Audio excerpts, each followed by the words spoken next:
juga berbeda, keluarganya juga berbeda, segi sosialnya juga pasti berbeda. Nah, sudah datang ke sekolah kita itu bernaung pada satu lingkungan sosial yang sama. Jadi anak itu harus beradaptasi. Makanya ada yang namanya kalau awal masuk itu namanya apa untuk perkenalan sekolah itu? MPLS ya, masa pengenalan lingkungan sekolah. Anak mengenal ibu gurunya siapa, ibu gurunya perempuan atau laki-laki. Terus di sekolah itu ada siapa saja, ada apa saja sarana yang bisa dipergunakan. Nah, kalau di PAUD kan pasti harus banyak yang namanya alat permainan, karena itu akan menunjang kepada proses perkembangan dan pertumbuhan. Nah, yang kedua ya, ini tadi judulnya yaitu tentang budaya positif. Budaya positif itu seperti apa?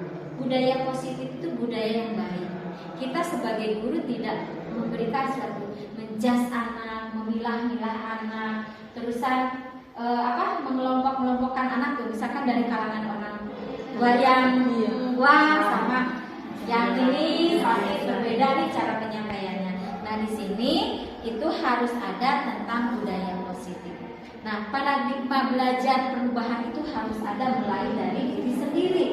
Ya, nah di sini kalau di pendidikan anak usia dini itu pendidikannya berorientasi kepada perkembangan anak dan kepada kebutuhan anak sesuai dengan bakat dan minatnya. Nah, di sini esensi terpenting dari penerapan kurikulum merdeka. Nah, di sini kan kita secara sedikit-sedikit sudah diperkenalkan tentang kurikulum merdeka.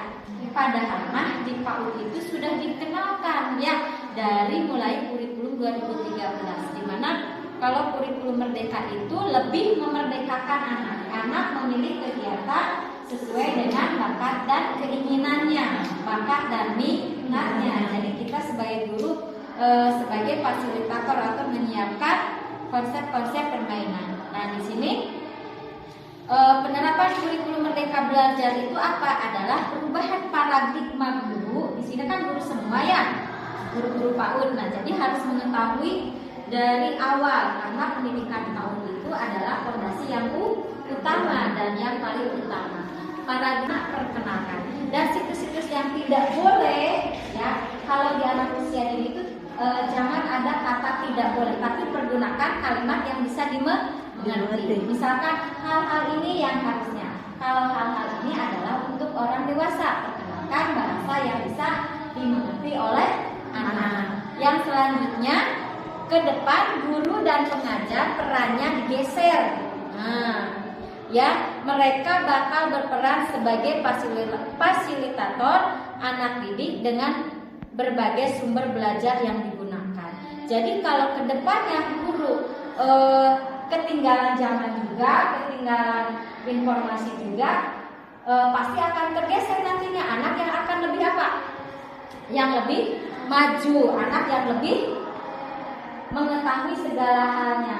Makanya sekarang aja kalau guru belum tahu yang namanya laptop, bagaimana cara mengoperasikan laptop, bagaimana cara menyambungkan laptop ke infocusnya, kalau anak-anak sekarang sudah lebih paham. Bahkan anak-anak sekarang sudah bisa membuat browsing ya, anak mulai usia dini. Nah, itu. Nah, motivasi perilaku manusia itu ada dibagi dua ya. Nah, di sini motivasi yaitu motivasi intrinsik. Nah, di sini teman-teman sudah ada yang tahu belum? Namanya motivasi intrinsik itu apa? Dari dalam, ya, dari dalam. Nah, dari dalam. Dan motivasi ekstrinsik apa? Dari luar. Contohnya dari dalam apa?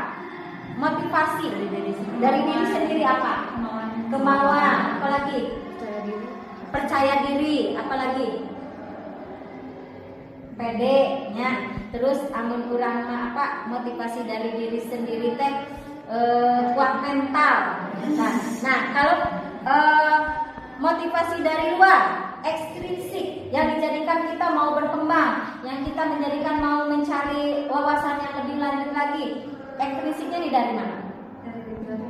Dari lingkungan. Misalkan dari lingkungan sekolahan ya, kita ada teman-teman yang lebih maju, oh ibu itu guru itu sudah masuk ke guru penggerak, sekolah itu udah jadi masuk ke sekolah penggerak, saya juga mau, berarti harus ada tambahan motivasi supaya sekolah kita lebih maju.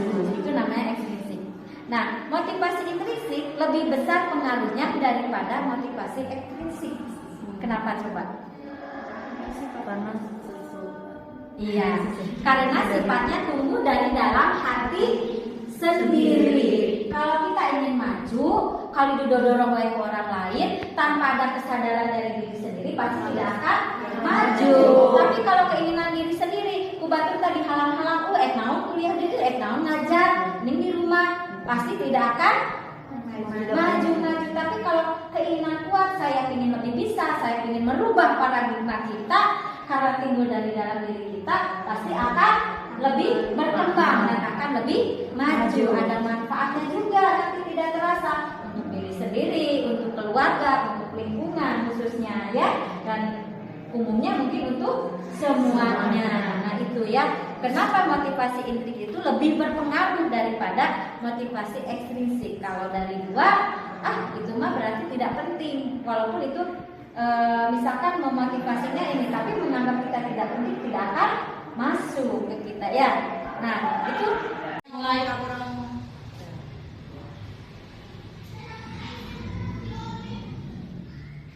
Bismillahirrahmanirrahim. Assalamualaikum warahmatullahi wabarakatuh. Waalaikumsalam warahmatullahi wabarakatuh. Pertama-tama mari kita panjatkan puji syukur kehadirat Ilahi Rabbi yang telah memberikan kesempatan kepada kita untuk bisa berkumpul bersama-sama dalam acara pemaparan narasi tentang modul 1.4 tentang budaya positif, di mana di sini adalah untuk pendidikan guru penggerak. Terima kasih kepada Ibu Kepala yang sudah memberikan izin waktunya untuk memaparkan materi ini, dan kepada teman-teman untuk bisa berbagi, berkolaborasi dalam hal kita akan mengenal apa itu budaya positif dan disiplin untuk di sekolah kita. Baik ya Bu, di sini saya akan cara singkat. Jadi kita sebagai guru harus ada perubahan tentang paradigma belajar, di mana paradigma belajar itu esensinya terpenting untuk penerapan kurikulum merdeka dari KTSP, kurikulum 13 dan sekarang IKN, yaitu implementasi kurikulum merdeka. Di sini IKN itu fleksibel ya, bisa diterapkan secara spontanitas di mana kita dalam melakukan pembelajaran. Di sini juga kita harus tidak luput dari peran era digital. Jadi guru itu harus melek digital ya, harus bisa digitalnya. Nah di sini adalah yaitu tentang disiplin positif, di mana disiplin positif ini adalah bukan merupakan hukuman atau ketidaknyaman kepada anak didik, baik itu kepada guru, teman sejawat ataupun otomatis kepada anak didik. Tapi di sini disiplin positif itu untuk memberikan arahan yang lebih baik kepada anak-anak supaya anak-anak lebih nyaman, lebih tenang, lebih aman berada di lembaga kita ya.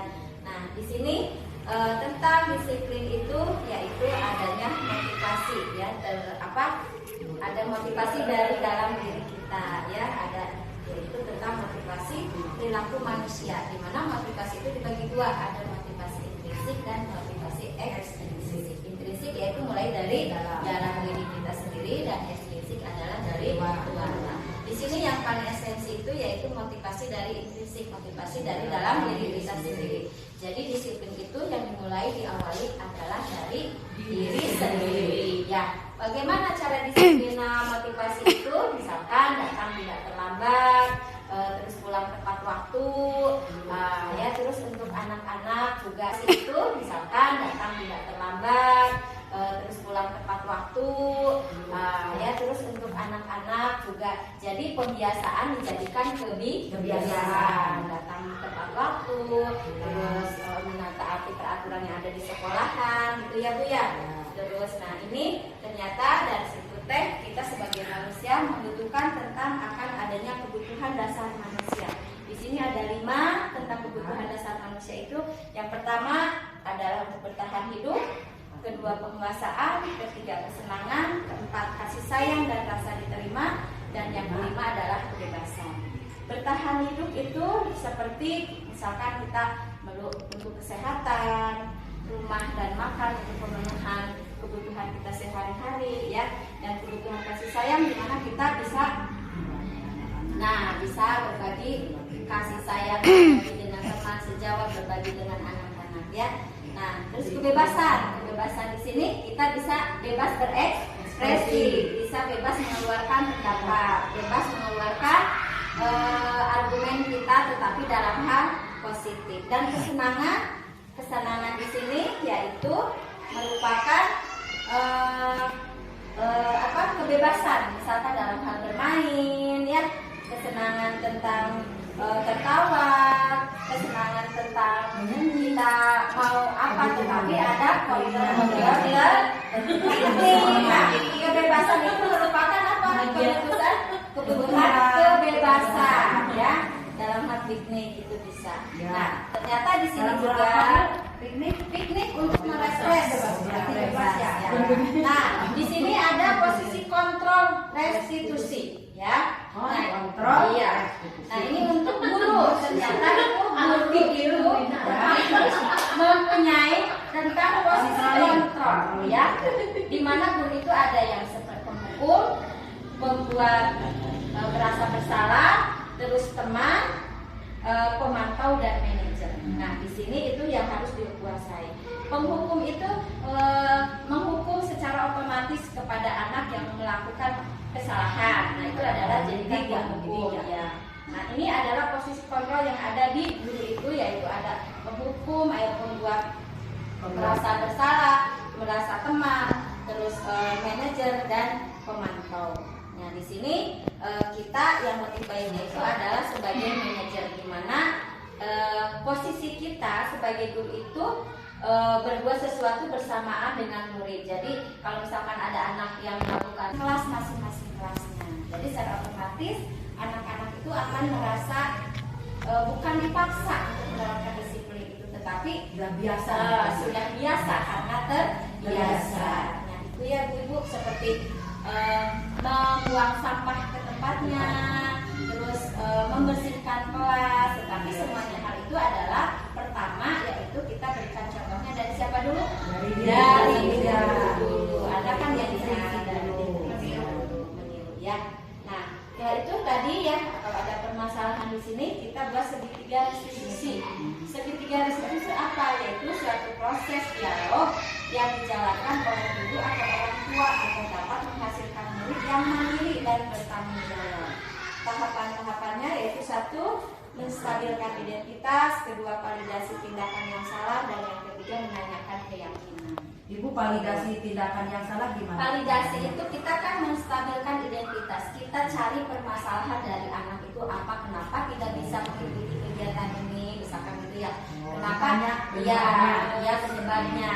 Nah, setelah itu validasi, kita tindakan validasi kita, jadi cari jalan keluarnya seperti apa, solusinya seperti apa. Nanti jadi anak bisa menerimanya, dan kita juga sebagai guru bisa memaparkan atau meraih anaknya secara sesuai dengan perkembangan dan kebutuhan anak-anak. Menanyakan keyakinan, jadi menanyakan kepastian kepada anak itu nanti kalau sudah mengetahui permasalahannya, terus memberikan solusinya, terus nanti menanyakan keyakinan kepada anak bahwa untuk selanjutnya Ananda bisa mengikuti kegiatan yang ada di sekolah sesuai dengan yang diyakini oleh anaknya, gitu ya Bu ya. Nah, segitiga restitusi ya. Jadi di sini di KM itu untuk pemecahan masalah itu ada segitiga restitusinya, menggali permasalahannya, penyebabnya, nanti kita solusi validasinya, dan berikan keyakinan kepada anaknya, gitu ya. Dan ini setelah kita mengetahui tentang permasalahannya, nanti insya Allah siswa-siswa akan merasakan atau menanamkan karakter-karakter apa yang kita inginkan, sehingga profil pelajar Pancasila itu akan terbentuk, yaitu tentang penanaman dan penumbuhan karakter, yaitu tentang budi pekerti yang ditanamkannya. Nah, itu ibu-ibu, sampai di sini terima kasih atas pemaparannya, atas waktunya. Mohon maaf atas segala kekurangannya. Wassalamualaikum warahmatullahi